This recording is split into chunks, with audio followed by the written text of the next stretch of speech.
Back after our morning session on the homework, I want to get you back into support vector machines, and we have some theory left over to do. Just to remind where we are, I'm just going to quickly go through what we're trying to do, and then I'll go to some codes to show you how support vector machines can be done in Python. There's a package called Scikit-Learn which basically does everything for us, so we don't have to worry about doing anything. So from that perspective, what I want to do is basically spend, and also I want to advertise the fact that Andreas Miller, who is one of the developers of Scikit-Learn, I helped hire him to Columbia, so I'm extremely proud of the fact that he is at Columbia. And I want to just give a little bit of an advertisement for that package. Okay, just a quick reminder, what we want to really try to do is do classification. This is support vector machines is one possible way of doing classification, and that it does this classification by learning to maximize the margin or minimize the weight vector W, subject to a bunch of constraints which says that all the data points should be correctly categorized. Now, question? Can you just what is weight vector? Weight vector is that these xi's are features of the data point, different points, and the vector W puts weights on them. Because when you take the W transpose xi, basically what you're doing is you're putting weights on the different features, and you're saying how are these features weighted.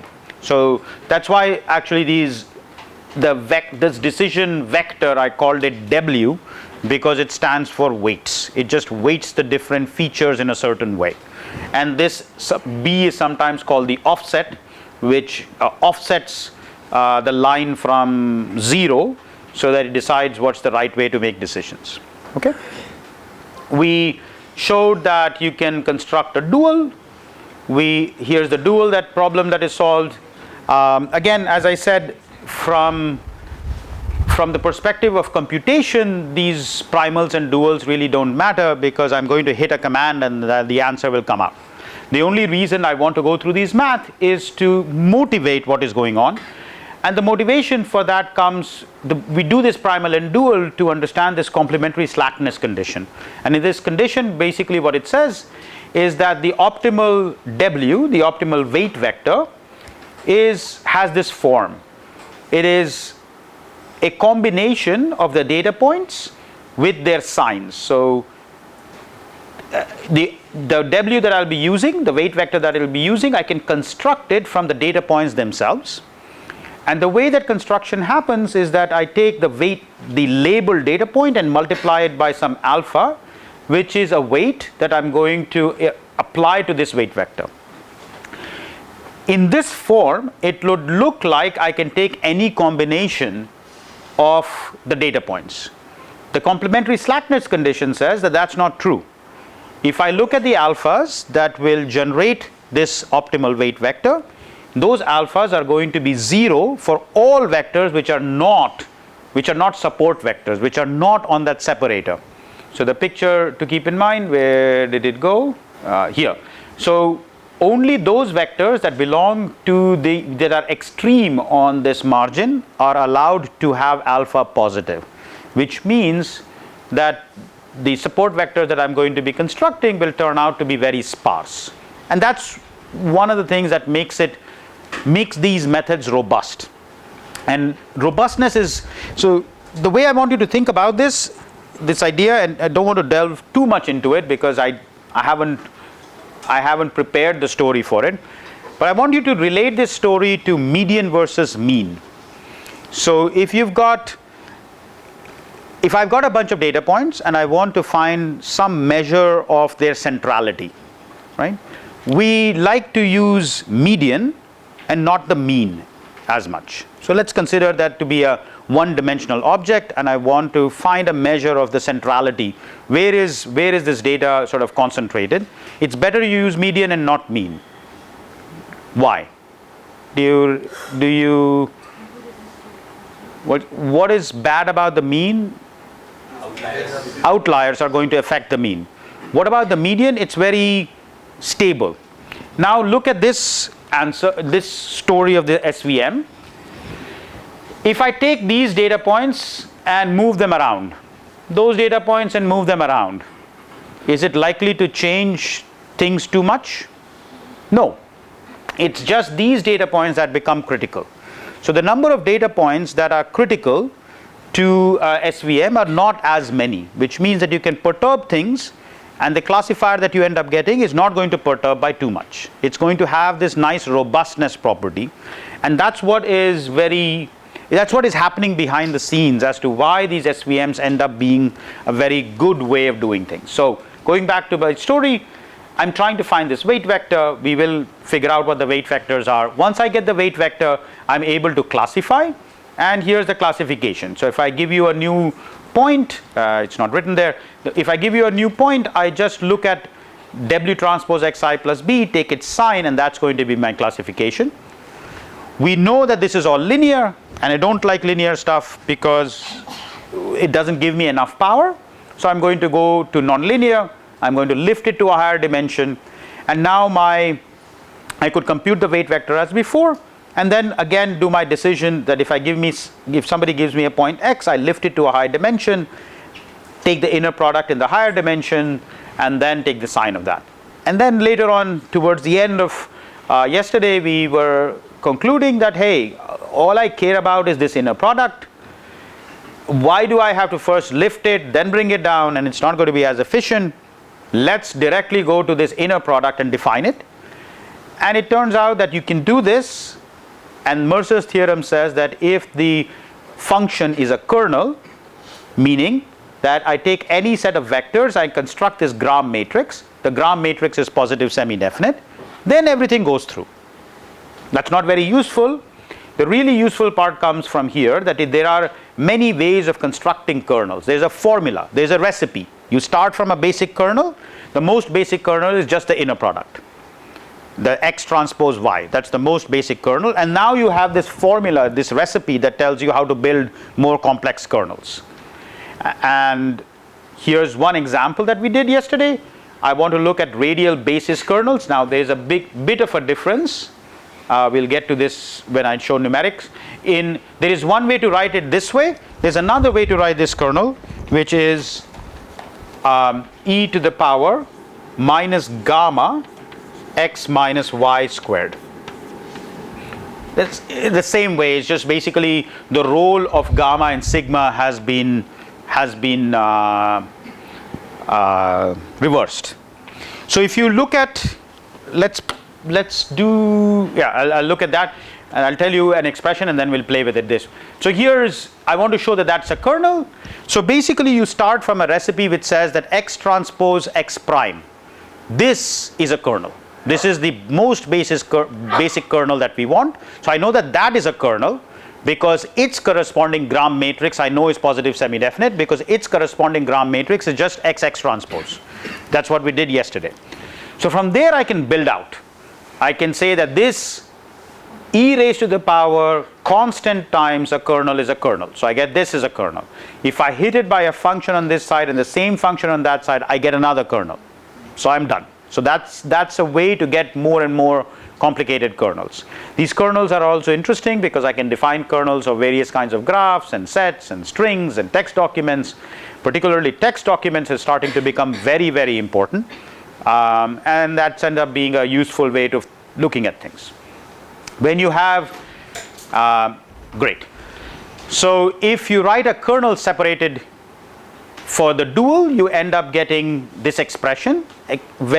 Remember in the normal dual, we had a inner product here, which was xi transpose xj.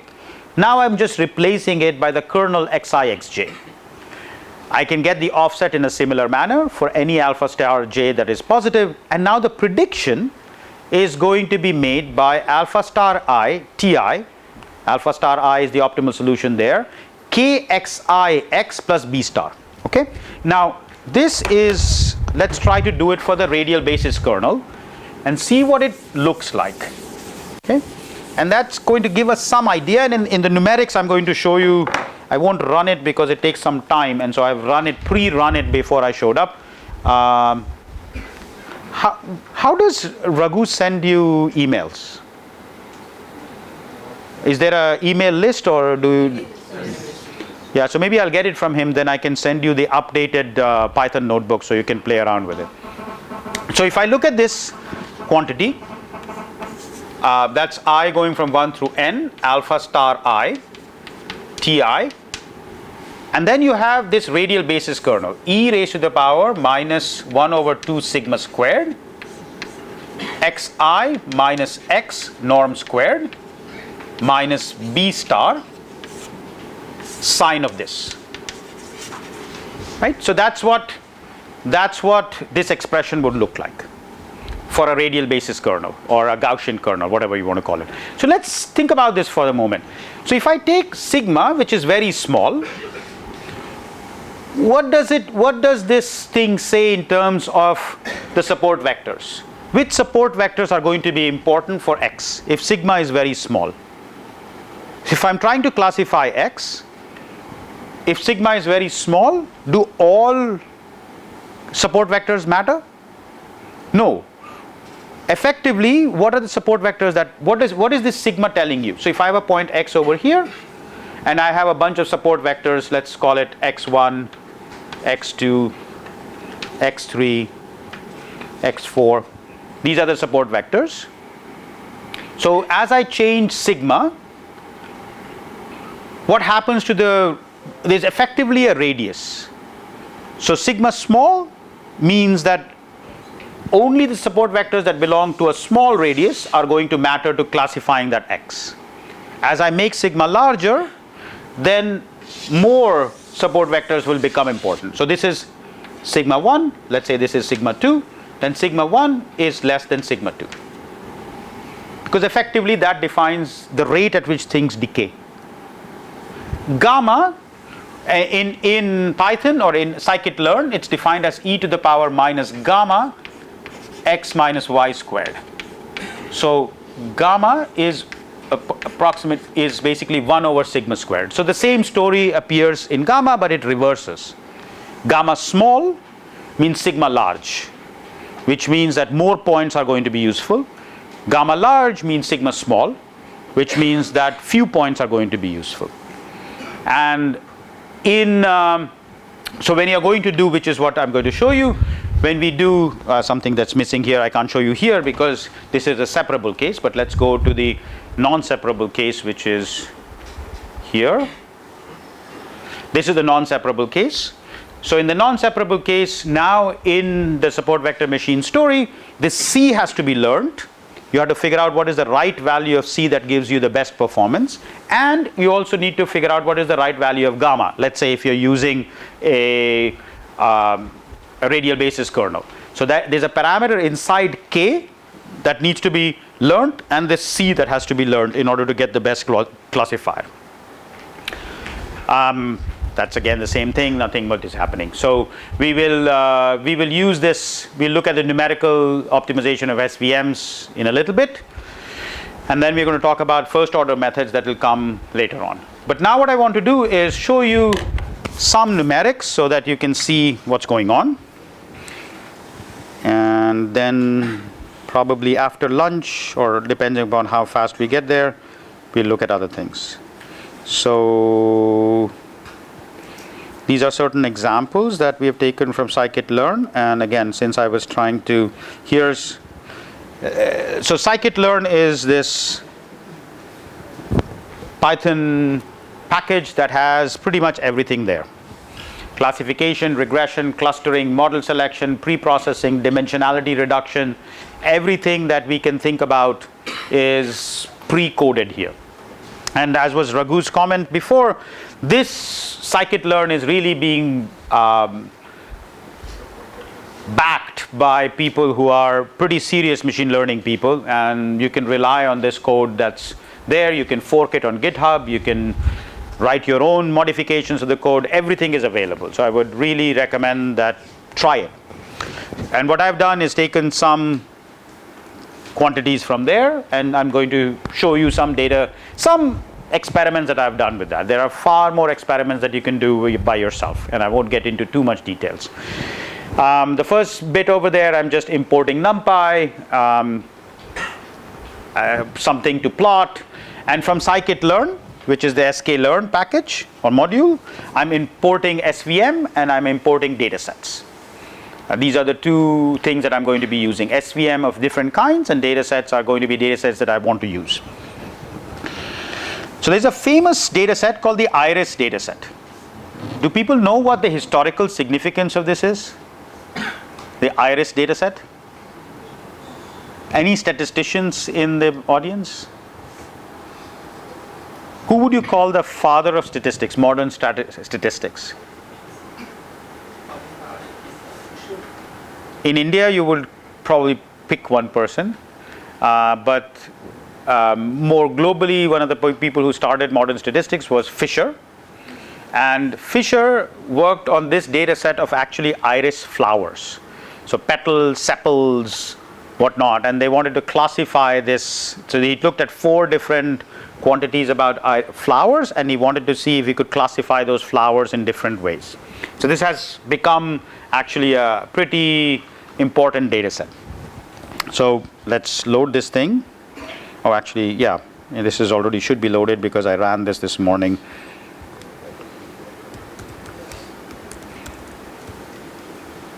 What did I do here? Did I already? Because, okay, let's load this again because I ended up curtailing the X later. So it's a 4-dimensional vector, lengths of various kinds, that's what that is, and iris.target, which is Y, ends up becoming, there are 3 different kinds of iris flowers that are there, and you want to classify based on 4 different things that you're measuring about them, which of these different flower categories do they belong to. Okay. All right. So in this code that's down here, what we are doing is just constructing a grid of 2-dimensional quantities, and the reason that is because in the first example, I just want to show you what these different types of SVMs end up doing, and then later on in the code I'll show you more about how we can do something more interesting with them. So it just creates a mesh here, it creates a grid, this function. The next function basically plots contours. It's not a terrifically important thing, and in full disclosure, these were actually taken from the Scikit-Learn website. So you can just go to the Scikit-Learn website, these functions are already defined there, you can pick up things from there. Then what I did was, because I want to visualize this, I made it a 2-dimensional data set. So instead of looking at all data, I just looked at the the first 2 components of X. The last 2 components of X are gone. Right? Okay. C, remember, is the regularization parameter. Later on, I'll show you techniques for how to generate this, how to learn this parameter from data. Models is a collection of models. So the first one is a linear kernel. The next one is linear SVC. So linear SVC automatically assumes that the kernel is linear. With the first one, it's going to be it's a polynomial kernel but linear. So it's essentially the same thing. So the first 2 ones are going to give me the same result.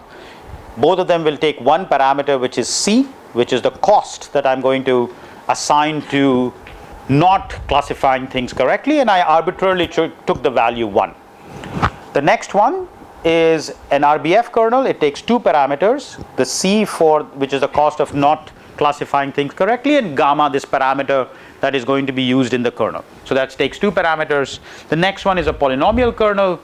It's of degree 3 and it takes only 1 parameter, C. So these are all the models.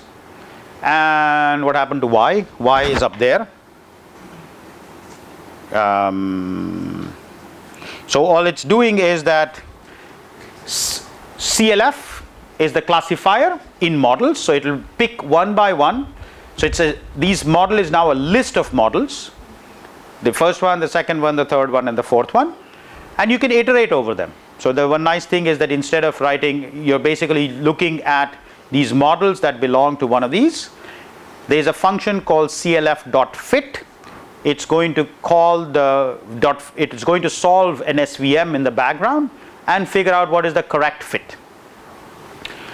These are just the titles with for the things. The first one is singular value classifier with a linear kernel, linear singular value classifier with Rbf, singular value classifier with polynomial. And all it's doing right now is, again, remember this was our zip thing models title subflatten. Subflatten basically takes this axes and flattens them. This is just a code for creating a nice looking plot. Sepal width, length and sepal width are the two parameters that are the first one, so that's what it's picking up. And then it's creating where it goes to, it should give me a fit somewhere. So it's creating for each value of x and y, it finds a classifier, what that point is going to be classified to, and creates a plot. And if you run this, which should not, this one doesn't take long, so I'm going to run this. What happened over here? I didn't run this question, so the x variable is not quite right. And you end up getting these plots. So let me see if I can make this a little bit bigger. So these two plots are pretty much, this is linear SVC, this is linear kernel, this is just a different scaling, but they are basically going to give you the same result. This is a singular value classifier with an Rbf kernel. This one is with a polynomial degree 3 kernel. And you'll see that based on what you choose, you'll get slightly different classifying boundaries. So just as a sanity check, how would I decide which one of these is the right thing to do? In this case, I just arbitrarily pick these, and these are the 4 plots. Which of them, how would I know which is the right thing to do? Misclassification. So what I should have done is that I should have taken some of those, and we'll actually go back and see there are 4 different things that one can worry about. What I should have done is I should have taken the data points and then separated them into training and test, trained my classifier on the training one, and then looked at what happens in the test. And we look at various misclassification error is one of them, but we can look at other metrics that we'll get to in a moment. Why do we like degree 3 polynomials? There is a reason why degree 3 polynomials are actually considered to be the right thing. Cubic splines, yes. So any kind of plots can be approximated by piecewise cubic plots, and so cubic splines ends up being a useful technique to do, and that's why people typically like cubic or degree 3 polynomials. All right, let's go a little bit further and see. I'm going to just show you various things that you can do. I'm not expecting you to get this. You can get the cross validation. There's a function that's already built in, which is cross validation score. On this one, I am, for example, running I'm basically defining a classifier to be SVC with a linear kernel with C equal to 1, and I'm computing the accuracy, the cross validation score for this classifier using the iris dataset, using the iris target, and with cross validation of 10, meaning that I split the thing into 10 different subsets. I get 1, 0.933, 1, 0.8667, 0.933. These are basically the data was divided into 10 subsets. The classifier was trained on each of the subsets and then deciding what happens. The classifier was trained on the n-1 data and then looked at the particular subset that was chosen there. So in the cross validation, what happens is that you've divided the data into 10 bins or whatever you want to call them. n-1 of them was used to train, and on the nth one you figure out what the score is. So these are the results of that. You can decide how the cross validation is done. You can split them. You can decide how many splits you want, what is the test size, what is the size of the training set. You can randomly start what's there. This is shuffle splits, allows you to shuffle. There's a particular algorithm. Again, I'm not going to go into details, but all of these things are built in. The point here is that if you're trying trying to do cross validation, this is not something that you really have to worry too much. And in your homework for tomorrow, you will do cross validation on a particular data set, and therefore it's something that's worth playing around with it. It's nothing but. So now what I want to do is show you some more numerical results on, and this is a breast cancer data set, which is a much bigger data set. This is again available in Scikit-Learn. The features of this data set are down here. The targets are very simple, malignant and benign. These are all the features that you have for a tumor: mean radius, texture, perimeter, mean area, smoothness, compactness, concavity, concave points. I don't even know what these means actually. Worst radius, worst texture. These are presumably, physicians have some meaning for all of this.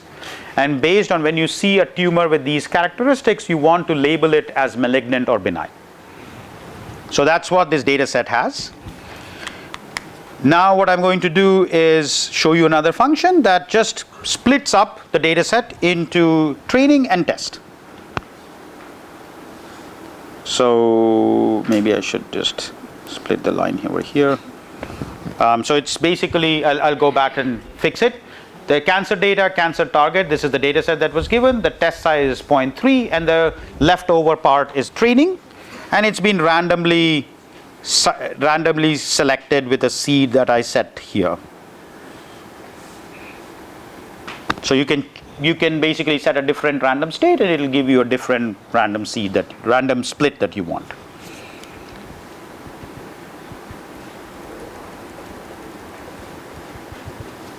Okay, basically trained a linear kernel.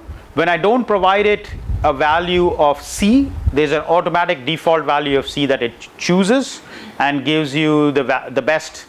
When you fit it over this gives you the best linear kernel with C equal to 1, because that's the default value. From there, you can predict what is going to happen. You can predict different things about it.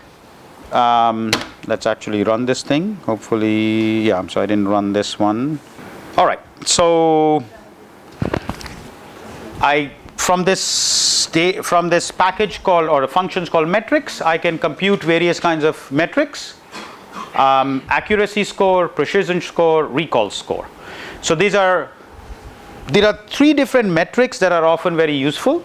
Model accuracy is how far is the classifier correct, right? So this is basically saying how many there are 2 labels, malignant or benign.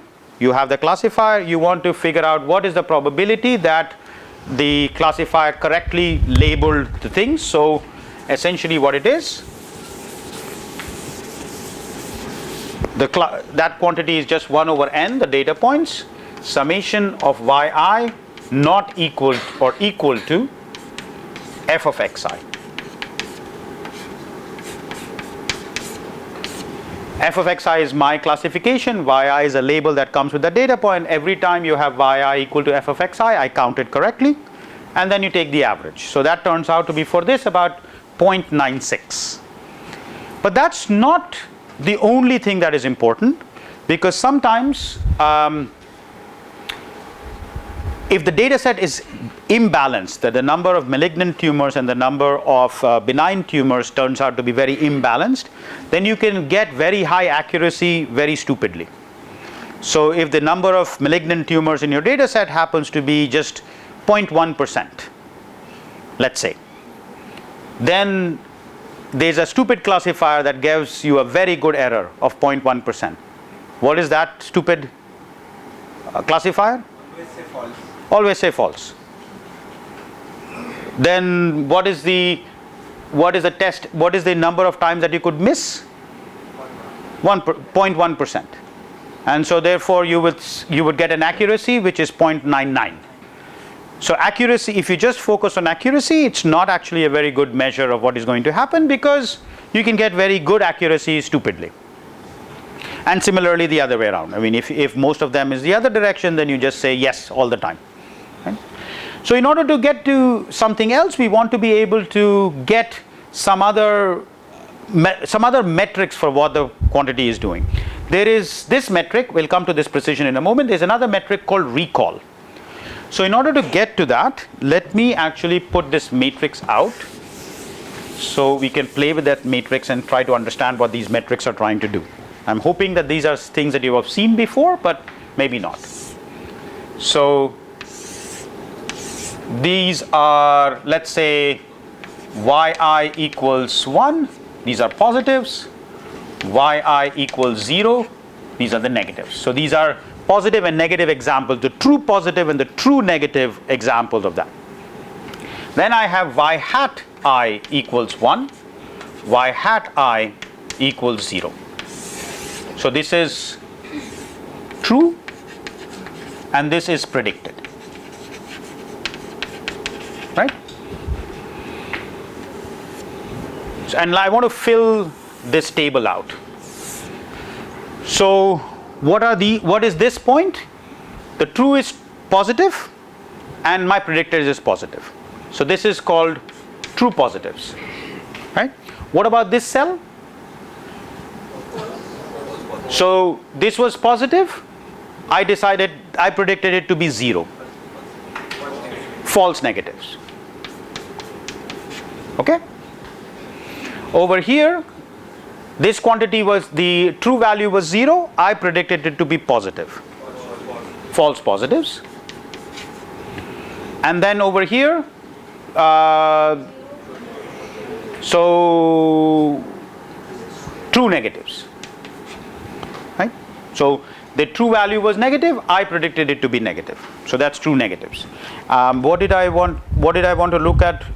So recall. So the recalls are true positives over true positives plus false negatives. So it's basically the ratio of these guys. So this recall, this is a name that comes up in the context of information retrieval. So the story there is that there is a corpus of documents that are there, and somebody gives you a criteria to go pick up documents, and you want to be able to pick up all possible documents that is of relevance to this person. That's the sort of the measure. This recall measure comes from that context. So there are a bunch of documents that are relevant, which are yi equals 1. There are a bunch of documents you picked out, which is all of these guys. So you picked out a bunch of documents that were not relevant, but you also picked out a bunch of documents that were relevant. Recall tells you what was the fraction of the documents that were relevant that you actually picked out. So these guys are the ones that were relevant, but you missed. So the fraction of documents that were relevant that you picked is the true positive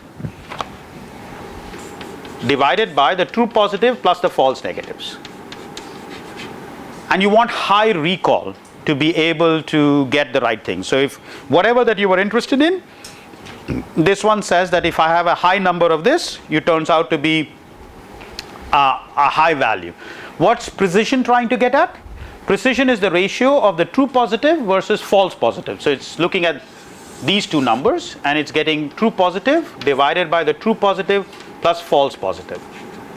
And that target is trying to look at precision, meaning how accurately are you trying to separate between the true positives and the true negatives.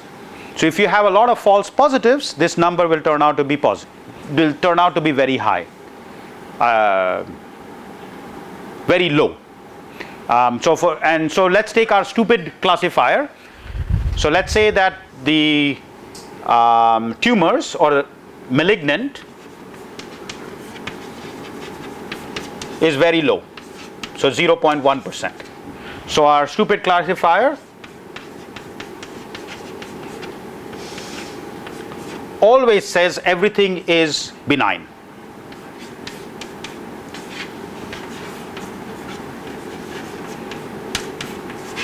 So I know that for that the accuracy is pretty good because it gets 1%. What happens to its recall and its precision values? So let's think in terms of if it says, if I'm interested in just making sure that I get my things right. So this is malignant and this is benign. So what will be the table look like for this classifier right now? This is yi equals 1, yi equals 0, y hat I equals 1, and y hat I equals 0. So for this classifier, what are the data points over here? How many data points do I get there? Nothing. You get 0. And over here, you get whatever it is. You get a bunch of false negatives. Right, what about on this one? I will again get a 0. And over here, I'll get a bunch of true negatives. So its precision is not well defined because you never have that table set up at all. But what about its recall? 0. So although its precision is very high, its recall is 0. And as a result, this classifier is not going to win. So the point that I'm trying to make is that these are both trying to get at different quantities. None of these numbers by themselves mean actually the correct thing. And there is an Aoc curve that you can set up, which is a curve between, what is it again? I don't remember. True positives versus, no, false positive versus true positives. And then you get a curve here, and that gives you the nice characteristics between them. And I'm assuming that you guys have seen this before. If not, it's a very easy thing to learn. There's a nice relationship, nice expression for the area under this curve, which turns out to be a very nice thing to figure out. But going back to our story, we want to be able to show that the classifier that I'm picking has high accuracy, high precision, high recall, because they are all getting at different aspects of the classifier. Yes? So that means all these three, like these three elements, accuracy, precision and recall. Mm-hmm. So how will we know that which is giving me a better measure for my data? Actually, all three should be. The classifier should have high values for all of them for your data. It's not it's all these measures should be very good for your classifier. You don't pick one of them.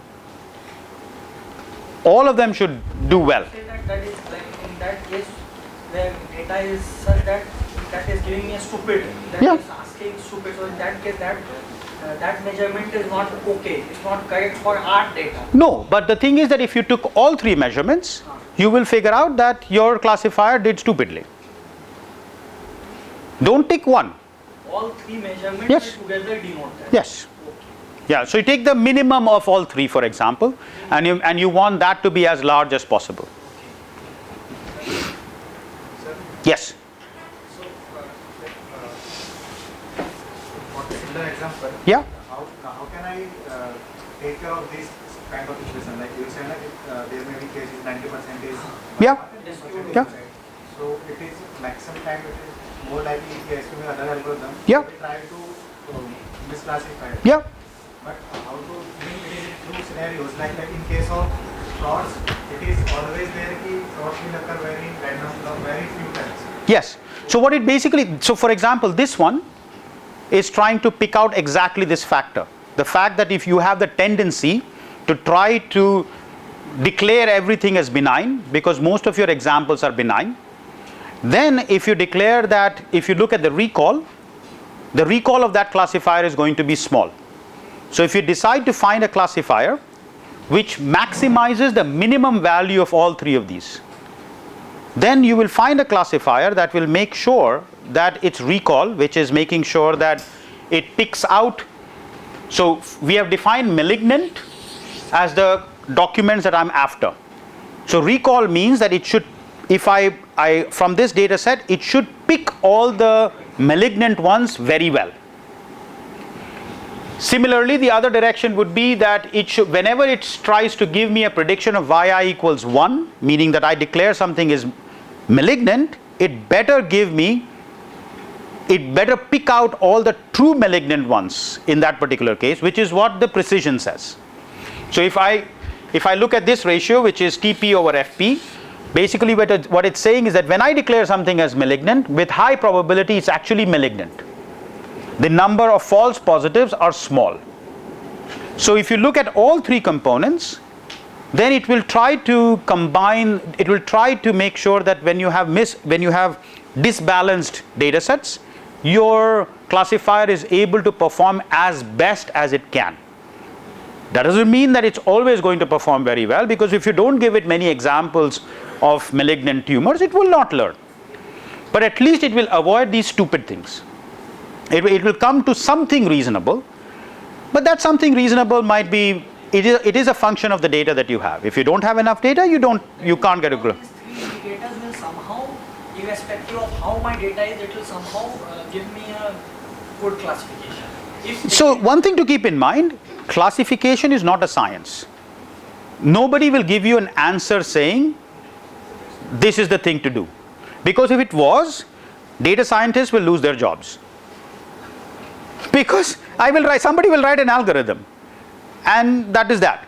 So in some ways you should think of this as basically soft targets. You're trying to, at the end of the day, you're trying to put safeguards, making sure that it does well with accuracy, it does well with precision, it does well with recall, but still there is still missing pieces, because do I use a linear kernel, do I use a polynomial kernel, do I use an Rbf kernel? All of those ideas are there. So in some ways this is all a question of keeping some data aside, seeing the performance on that data, and overall seeing where things are going. It's not scientific, scientifically is probably the wrong word. There is a fair bit of domain knowledge needed, a fair bit of the application in order to figure out what is the right classifier. Okay,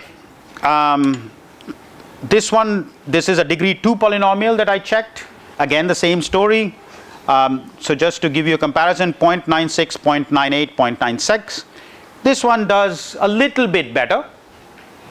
So I won't run this because it takes some time.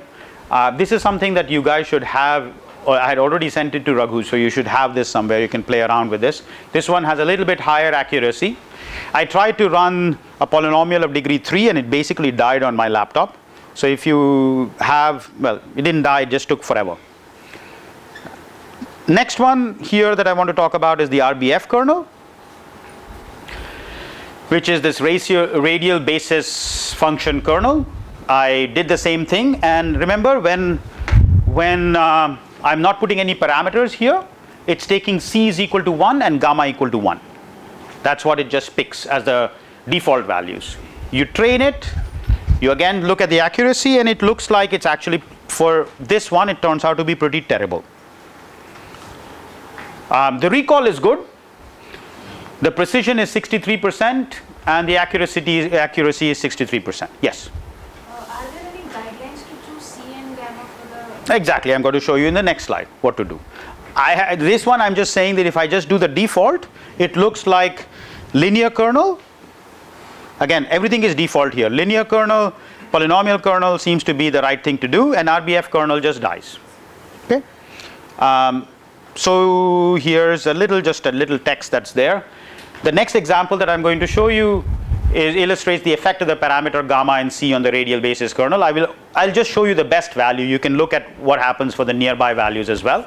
Intuitively, the gamma parameter defines how far the influence of a single training example reaches.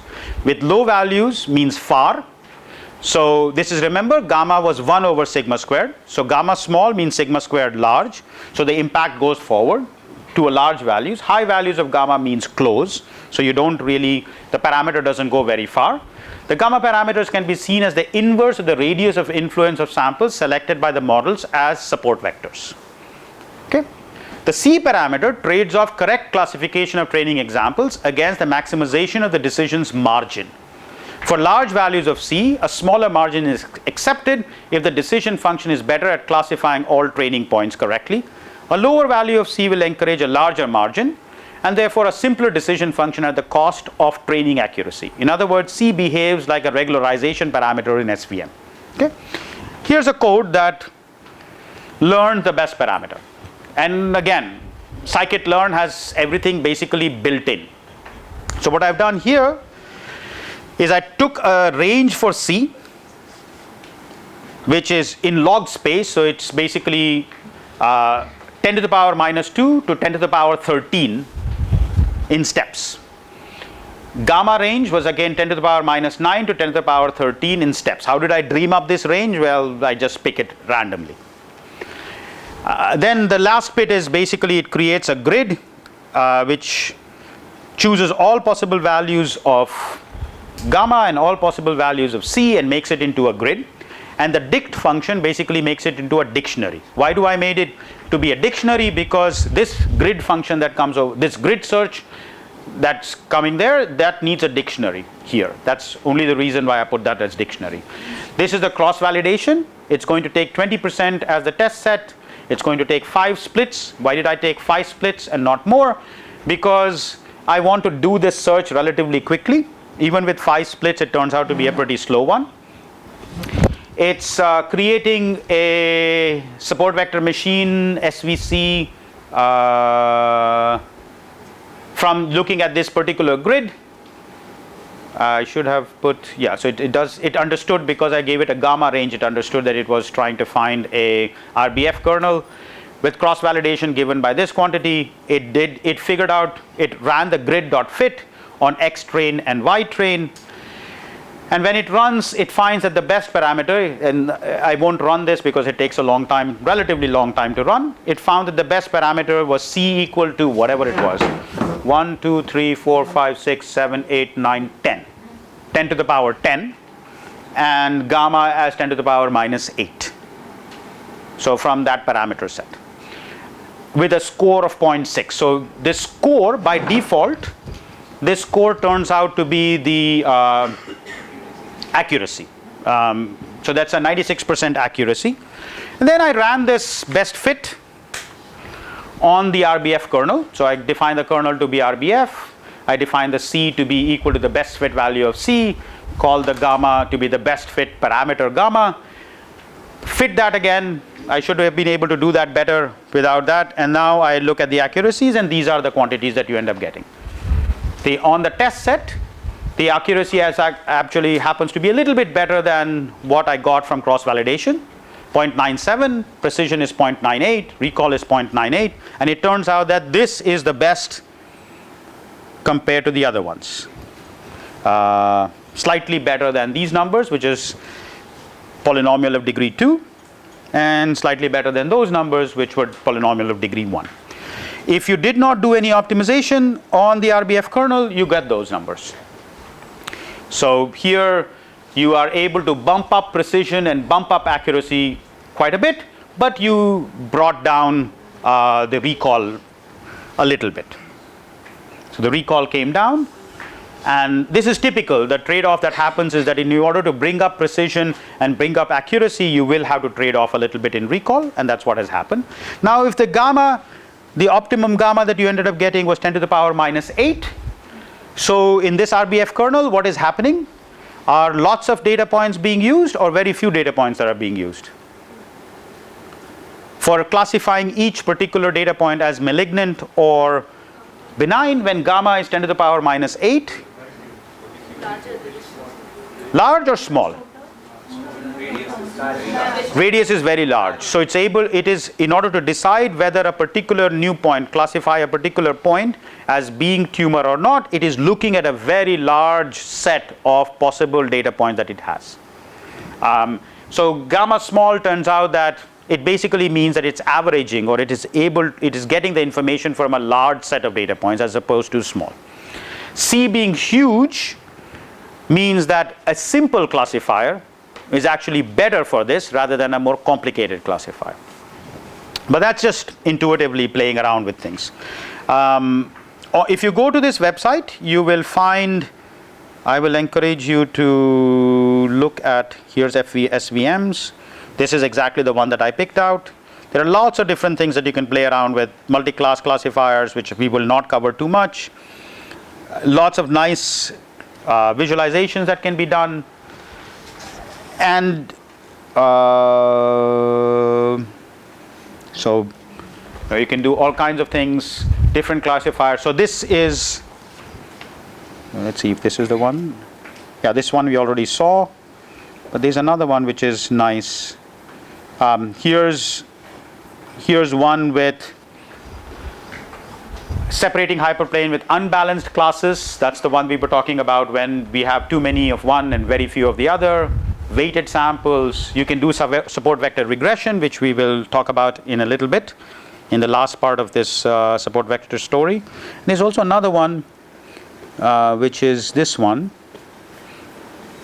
which makes a plot of different parameter values on the iris data set. So what I encourage you to, and when you go here and you look at any one of these, let's pick one.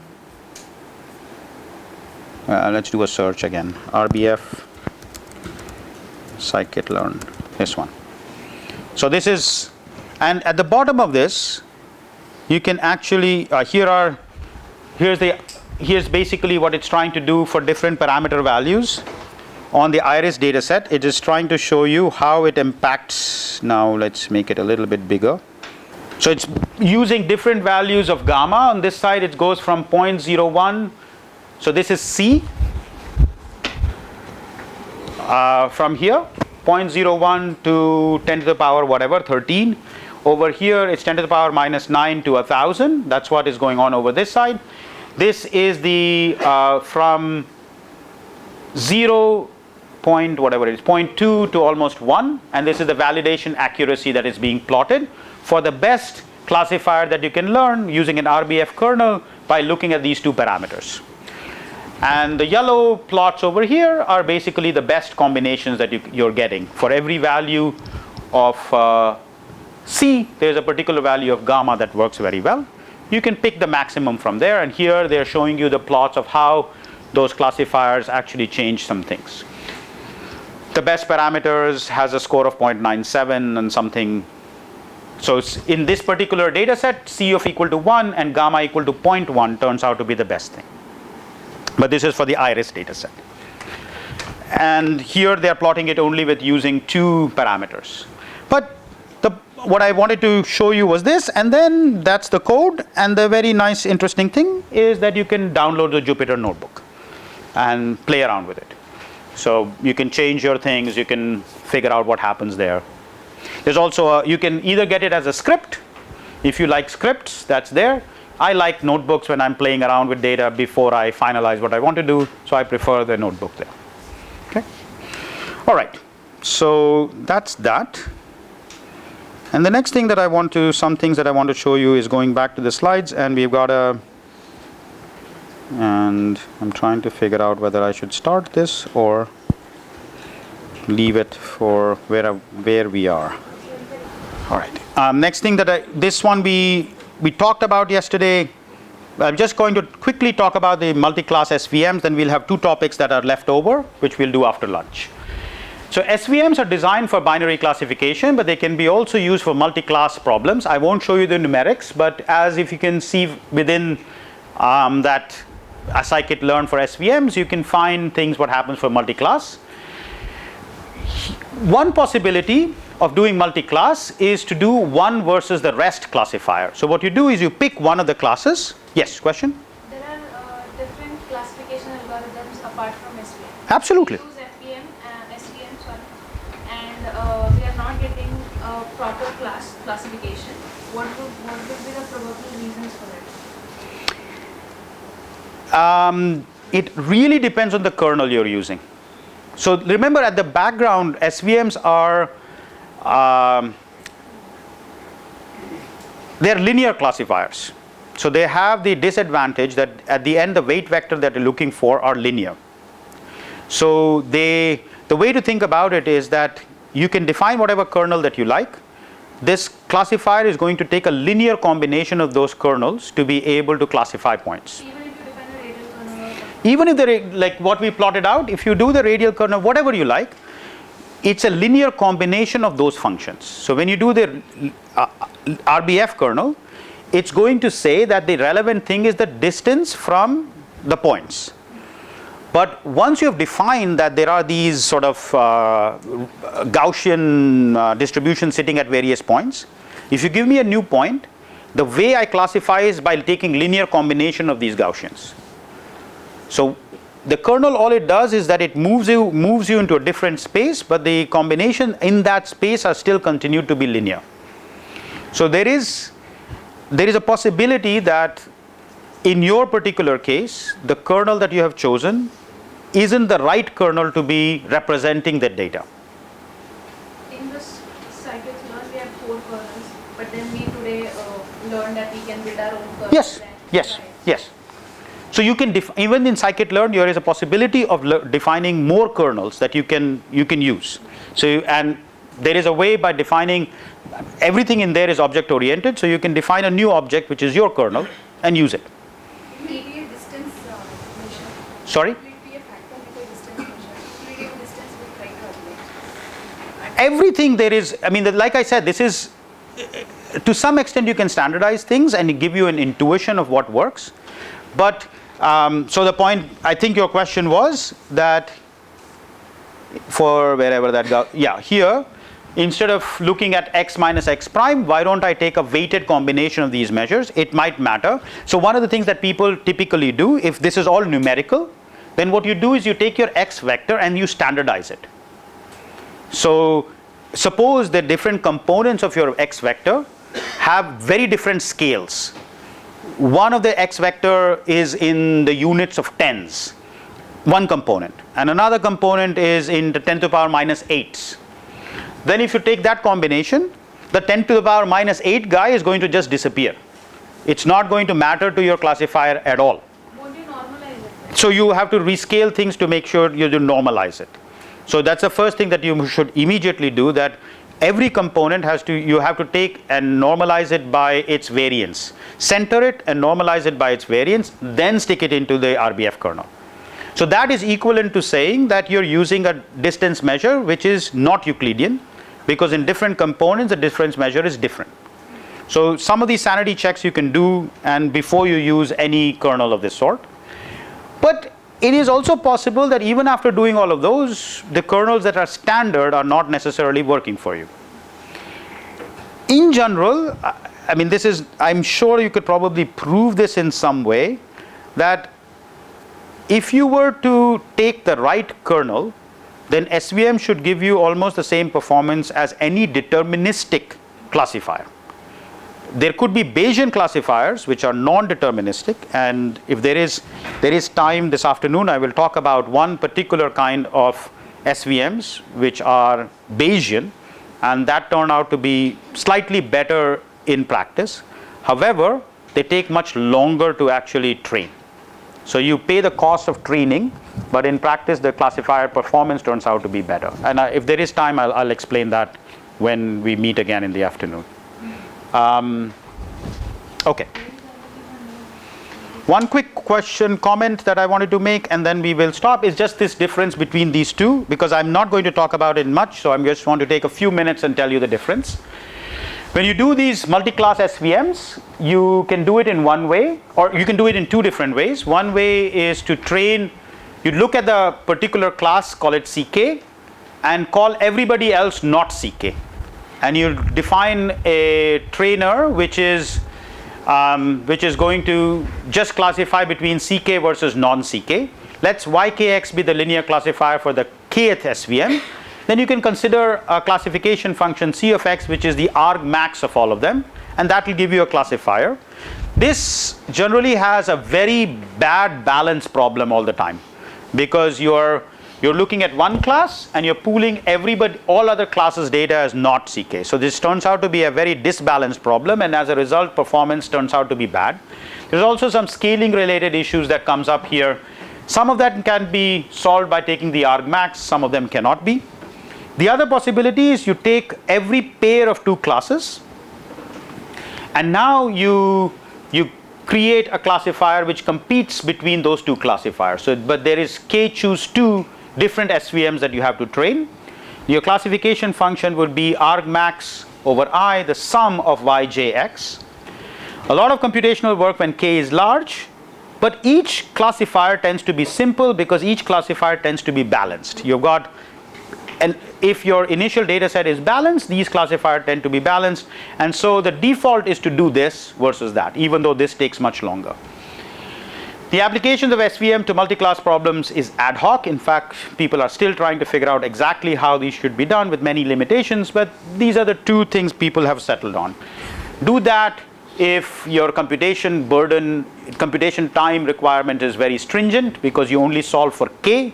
Do this if you don't care so much about computation time, but accuracy is what you're after because the amount of computation that you have to do is large.